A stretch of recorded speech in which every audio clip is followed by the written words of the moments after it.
Our bodies are the vessels for our message. And when that vessel is healthy, vibrant, and radiant, our message shines out into the world with the power and magnificence of a star.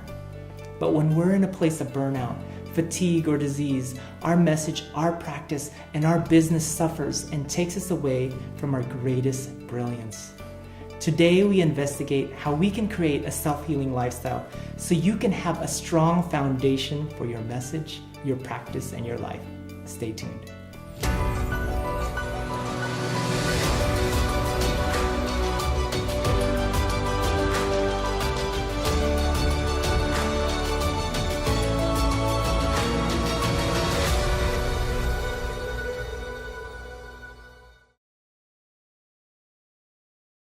Welcome to Transformational Messenger TV.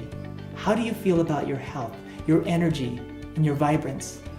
If you're like me, you may have reached a point in your life and in your business where you're pushing yourself to the limit as an entrepreneur, as a messenger, and sometimes you may get caught up with all the activities and pressures of life that your health may suffer. We may not realize the importance of this until something gives, we get sick, or our bodies break down. What if you could prevent your lack of health and energy from being an obstacle to your success?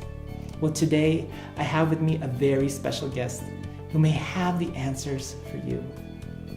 Monica McGuire has been helping clients to be well and age well since 2000. Born by the needs of being a mother, she created the self-healing lifestyle system. This system is grounded in 40 years of her experience studying health and wellness. She also holds an anthropology degree and was a high-tech financial planner and parent coach. She now writes and speaks to support a true healthcare system. Monica enjoys living a self-healing lifestyle in Santa Cruz, California. Her personal self-healing practices include 17 years of choir singing, a custom hydration program, laughing, dancing, and bike rides with her energy medicine partner, and eating from her own home farm. Welcome, Monica, to the show. It's such an exciting time to have you here today. Yeah, it's lovely to see you again. It's been a while, and this is such a great way to see you. Yes, definitely. I'd like to learn a little bit more about what are the challenges some people are having with their health and their wellness.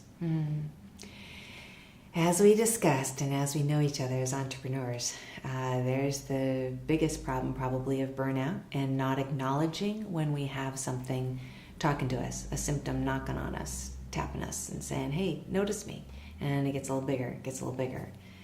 Essentially, the older we get, which is all the time, the more we really do need to listen in and notice when our body is stressed. And having our own businesses very often means that we're pushing ourselves, that we've got an almost endless to-do list, and that we have to constantly choose, do I do something to take care of myself or take care of the business?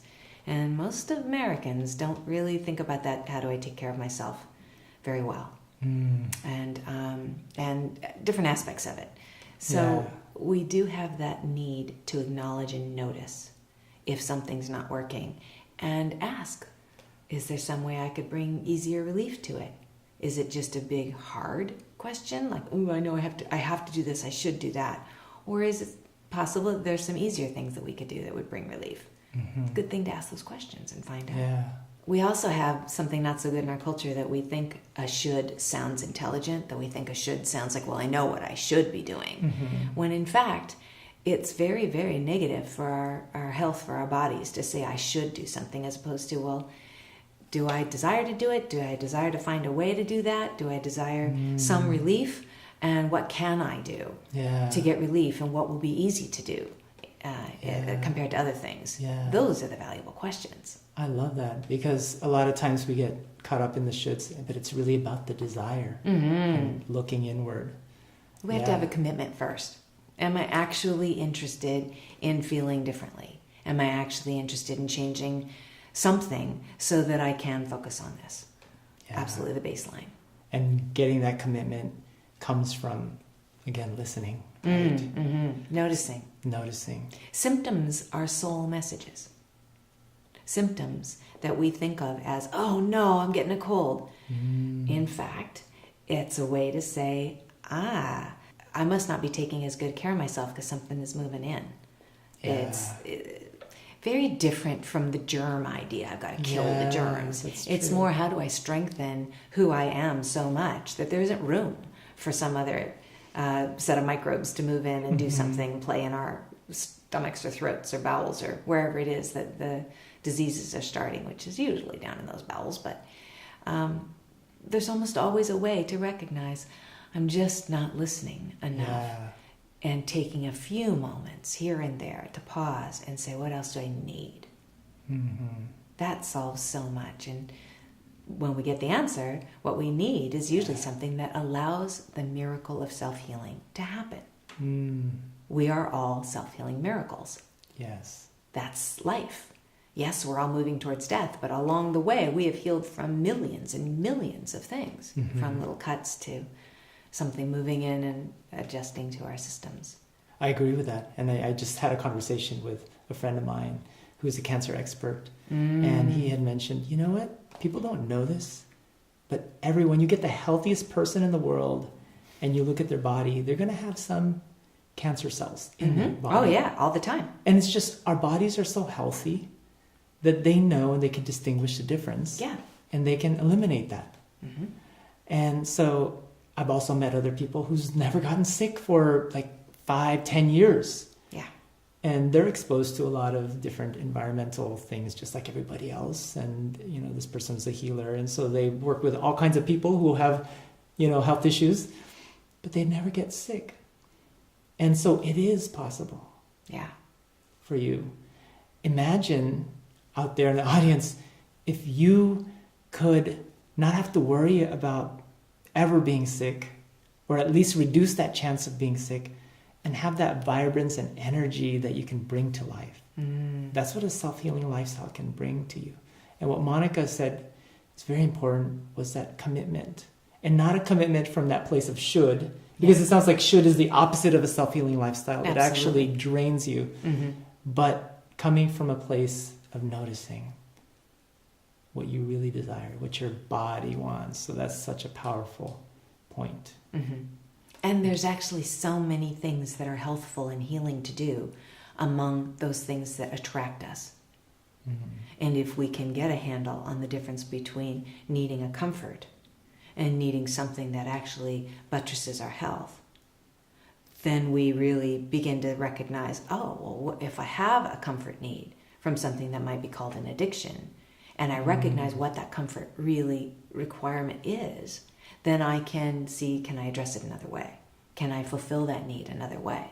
And that's where it's really fun to have someone who's studied and looked at all these things in depth, so that there's not just you feeling that, oh no, I've got this set of circumstances in this tiny little bit of area that I can work in, when in fact there's a whole world. That's true. We don't understand and know all the possibilities if we're not an expert in it and we haven't worked in it. And someone like you can help people to see things in a more powerful, empowering way that they will want to make a difference in their life and feel good about it. Not just should themselves, like, oh my God, I should do that. Yes. I got to watch this. And it's not painful. Right. Yeah, I love it. Good. So tell us a little bit about where someone would get started, because there's so many different aspects to health and wellness. Where does one get started? Well, I touched on it already, that commitment, that understanding. I need to care as much about my body and how I feel right now as I do about my to-do list for the business. Yeah. I need to listen if I've got a pain in the shoulder or neck, and at least touch that part of my body and ask, what's going on here? I wonder what I need. And very often that will remind us to do some shoulder rolls. If we actually press on our shoulder a little bit while we do a shoulder roll, we suddenly are self-massaging. There's 100 ways to do a quick little self-massage that don't actually take time, that don't cut out on what else we're doing, that could be done really in conjunction with doing something else. But a few minutes here and there, specifically focused on stretching and lifting and moving any set of muscles, is a very doable, rejuvenating thing to do. To just find those little opportunities of a minute here, a minute there, to really explore what you're feeling and to move your body. Yeah. And listen up. Very often we think we're hungry when we're actually thirsty. Getting to understand the difference between those two sets of symptoms is very important and not that difficult. It's a specific set of things to watch for and Yeah. experiments to try, which I love to help people do, since hydration is one of my specialties. And I have 18 self-healing lifestyle areas. So there are calls where we know we want to go dancing, where we know we want to hear a certain song. There might be a song that won't stop playing in our heads. If we'll listen to that song and actually focus on it a bit, that's a good way to get it to quiet down. That we need music is a really basic human need. That we put it second is a very typical American and Western world thing, to say, well, I don't have time for that. I'm focused on my business now. When in fact, if we'll have the joy that is uniquely ours, because we're all different, figure out which joys, like your art is one of your joys, figuring out that even a few minutes planning towards another art project is a very different thing than simply saying, oh, I used to do art, now I don't have time for that. Yeah. When I do art again, I'm going to do this. What step could I take on that? That might just be something I do something on this weekend. Having those plans is important. So it sounds like having a self-healing lifestyle includes really cultivating your passion. Absolutely. Yes. Yeah. Knowing our passions, understanding that we're all different, that your gorgeous paintings that I've been looking at and seeing, those remind me of things that I've done. But more importantly, they remind me of, I want to make sure I'm doodling, that I have my colored pencils handy so that I can create a little card at any point or do something where I'm physically putting my art to some use that feels good. Yeah. And what I'm feeling from you is that you have this curiosity, you have this love for life, that you just continually explore those things that you love, even if it's just a minute here or an idea there. And what I'm hearing also is that maybe a lot of people are suppressing that they're like, oh, I wish I could paint. Oh, I wish I could dance. Oh, I wish I could do this. And they're like, I don't have time. And so they're saying no to themselves, no to their body, no to what they want to do. But the way that you live, you're saying yes. Absolutely. And that's where a lot of your youth and your vibrance and your joy comes from. I love it. Yeah. So beautiful. And it's hard to remember the things that will revive us when we're not well. So one of the really important aspects is getting to know ourselves well enough that we have friends and our own notes, our own setups of self-healing lifestyles, because I've got a class that I go to at least once a month to make sure that I'm moving and dancing, that will remind me. And that there are things that I can do to keep myself on track, and that I can help anybody remember to explore in how they're going to do that. I love it. So tell us a little bit more about the self-healing lifestyle and how we can really bring that into our life. Well, once we have the commitment that we know, okay, I know I need to do this. I know I'm aging, and I'd like to stop prematurely aging, which I think most of us are prematurely aging with all the toxins in our environment, and there are more and more all the time.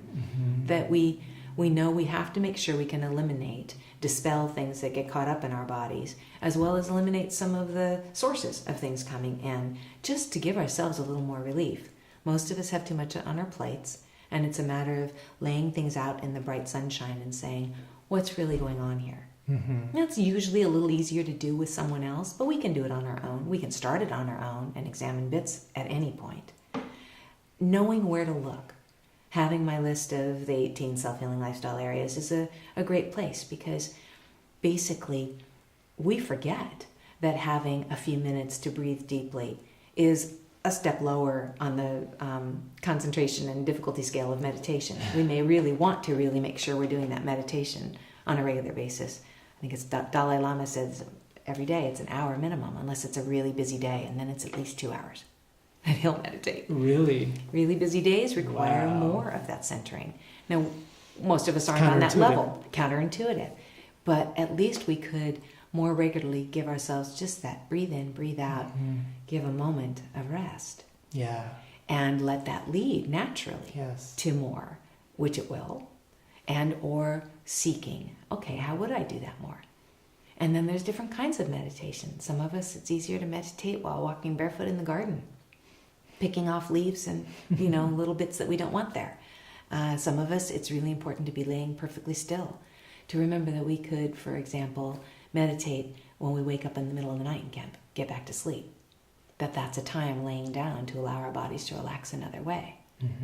Self-healing lifestyles basically need the input of what is bugging you or giving you a symptom that might not be working, and what brings you joy that you have been neglecting, and or going full force on that maybe you could augment with something else.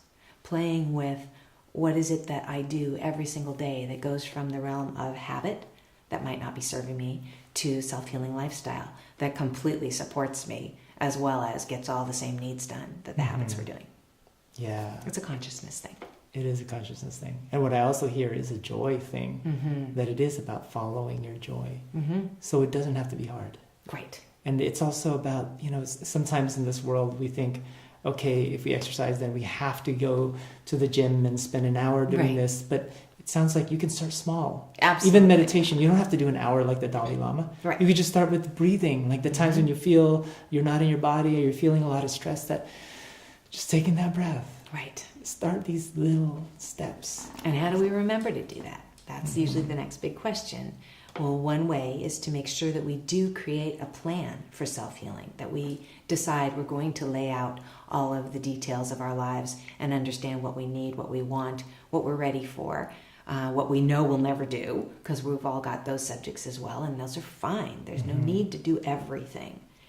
With 18 areas, you can pick and choose, cherry pick. Oh, that's an easy one. Just really, if I do that, I'll feel better. Yes, create the delicious So you don't need to cycle. do all of the 18 things. No, you do not. No, Beautiful. there's those areas because those are the options. Those are the choice points for saying, wow, what else could I do that seems so simple but would give me extra energy, love expand on the health that I have, as opposed to deal with the symptom directly. So it's like going to a restaurant that you love and looking at the menu and seeing what you can bring into your life. Absolutely. And bring more joy, more health, more vibrance. Beautiful. Menu of options.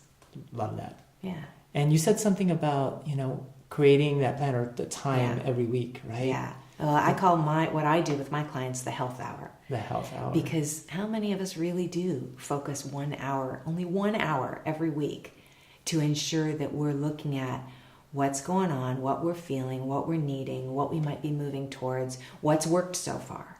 And that when people do this, they can do it on their own. They can do it with a partner or a best friend, a health buddy, but a self-healing buddy, I like to say. But to do it with me, they usually have a really rich time of finding that everything in their week funnels the health questions, thoughts, behaviors, noticing symptoms. Those all can get funneled into one space of that hour in order to let them come up, lay things out again in the sunshine and say, oh, what is up with this? And I had this happen and I noticed, I didn't realize I've had that pattern. That if things conglomerate for only 1 hour a week, there can be huge steps made with decisions and planning and choices that can be augmented at any point that really give us that incredible freedom. What else? What else is it now? I love that. Having a time to really, 1 hour doesn't seem like much. It's for something that we abandon or we forget about or we abuse. Having that 1 hour sounds like a very rich time where we can get back into our bodies and become aware. And I think part of that also is being true. As a messenger, we're here to be in integrity with our message, our spirit, our passion. And that passion resides and resonates with your whole body. And so spending that hour is actually a way to enliven and enrich your message. And so that is part of being a messenger, part of being an entrepreneur, part of being a human being in life. After they have their commitment, they spend an hour, they have their plan, and they start to look at the menus. How do you guide them? How do you help people to continue this and encourage this lifestyle? Well, besides reviewing all the areas that they have to choose from, seeing what pops up and gets interesting, like, oh, right, I do know that piece. I need to think again about how napping makes a difference, or how time in nature includes this incredible ability to earth, to connect to the Mother Earth and allow things to drain out of me. How would I do that? What are the ways I could do that? How much nature do I have in my home, in my office, so that I could make those connections? Those questions basically lead us to where are we now and where would we like to be? A basic rating system that I have that allows anyone to see where they are, because Most of the time, when we remember back a time when we were sick, we think, how did I totally overcome that? I know I did this and that and the other, but what was it? And sometimes we'll even discount what we used to feel because we've gotten used to feeling better. And most of us take health a little bit for granted. So having the way to specifically honor where we are when we decide we need to do something and then have a marker for later how much better we get is a great way to not only unveil more things that we want to do, but to specifically keep track of how much am I doing and how much is it helping? How worthwhile was it to invest in that interplay class and something else that might show up so that we wouldn't have thought of otherwise. Yeah, it sounds like a powerful health type journal, right? That can document your story and what you've done, so that you can really find what works for you and experiment. Say this resonated with me, this didn't, and really find your way to creating that self-healing lifestyle. Yeah, love it. Some people love journaling, some people don't. It's okay, you don't have to, but having some way to keep track of it in a simple way is always an option, even if you're not fully journaling. And of course, other people benefit hugely from really fully journaling. So those are all options. Yeah. I know that you have some really creative points for your self-healing lifestyle that people may not even think, wow, that's part of maintaining my health. I want to do that. Like, can you share some of those ones that when you share with people, they're like, whoa, I didn't realize that really, helps me become more healthy and vibrant. Yeah, great. Well, we've got our attitude all the time, which there's a lot of people very aware of how to augment with so many great spiritual teachers around now, how to look at things differently. We forget that all the arts, all the aspects of connecting with the parts of us that want to express are always self-healing for us as well. Wow. From artistry of music, either just listening and enjoying something, letting music wash over us, and we can feel music in every part of our bodies when we look for that. Yeah. But to know our instrument, to be an instrument by being a singer, like I've been singing my 17 years, it makes a huge difference for me to actually stop and sing. All the more for me to sing to someone, to deliver a message that way. There's something. And sometimes that's singing in the mirror and looking at myself.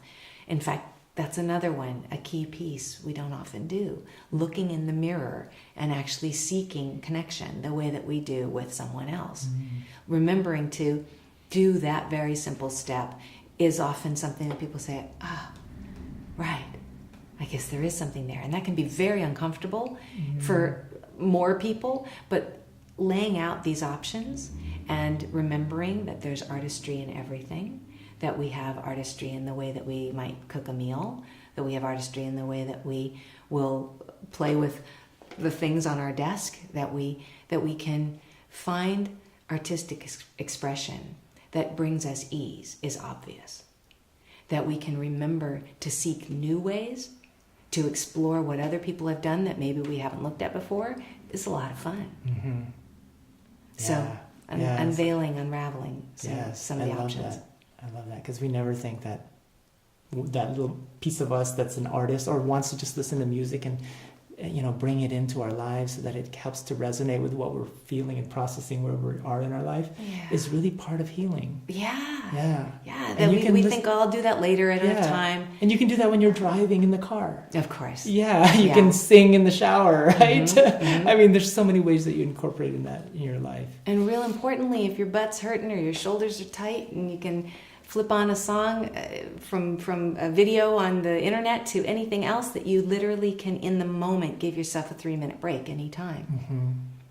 That is, and you can incorporate it with having a little mini trampoline rebounder nearby so that you're dancing and jumping at the same time and getting your energy moving and flowing. If my feet get cold, I know it's time for me to go and jump a bit and move around and stretch and massage.